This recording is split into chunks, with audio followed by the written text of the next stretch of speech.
এ বদনা, তুই তো খুব জ্ঞানী। এমন একটা কবিতা ক যে কবিতার মধ্যে 64টা জেলার নাম আছে। ছন্দে সুরে বলছি আমি সকল জেলার নাম, তাল মেলাতে সবার আগে আসলো কুড়িগ্রাম। প্রধান জেলা ঢাকা থেকে একটুখানি দূর, এক জেলার নাম নরসিংদী, আরেকটা গাজীপুর। জয়পুরহাট ও লালমনিরহাট দুইটা জেলার নাম, রাজশাহীর নাম উজ্জ্বল করছে মিষ্টি স্বাদের আম।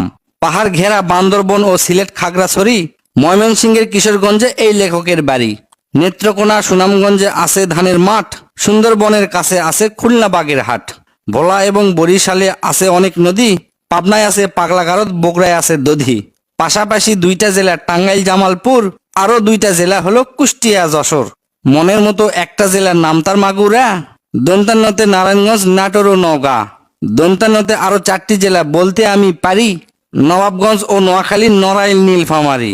গঞ্জদিয়া মানিকগঞ্জ হয় আরো মুন্সীগঞ্জ, গোপালগঞ্জ হয়, হবিগঞ্জ হয় আরো সিরাজগঞ্জ। চাপাই নবাবগঞ্জ কিন্তু গঞ্জ দিয়া ভাই, এদের ছাড়া বাংলাদেশে আর কোনো গঞ্জ নাই। রংপুর আর রাঙ্গামাটির নামটা রঙে রাঙা, নামের জন্য আরো সুন্দর চাঁদপুর চুয়াডাঙ্গা। কক্সবাজার নামের জেলা আছে সাগরও পারে, পঞ্চগড়টা পড়ছে বন্ধু দেশের এক কিনারে। ফেনী জেলার নামটা মাত্র 2টা অক্ষর দিয়া, সবচেয়ে বেশি অক্ষর লাগে লিখতে ব্রাহ্মণবাড়িয়া।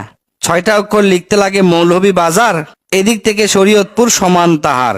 শেষের দিকে এসে দেখি বসছে পুরের মেলা, নামের শেষে পুর লাগানো অনেকগুলো জেলা। পুর দিয়ে ভাই শেরপুর আছে পিরোজপুর, মেহেরপুর ও মাদারীপুর, আরো দিনাজপুর।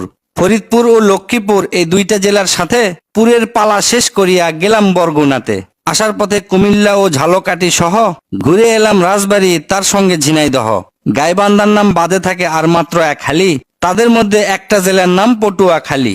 এখন শুধু বাকি আছে 3টা জেলার নাম, এদের মধ্যে একটা জায়গা হইল চট্টগ্রাম। সাতক্ষীরায় আর ঠাকুরগাঁয়ে হইল এই কবিতার শেষ। এদের নিয়েই গড়া আমার সোনার বাংলাদেশ।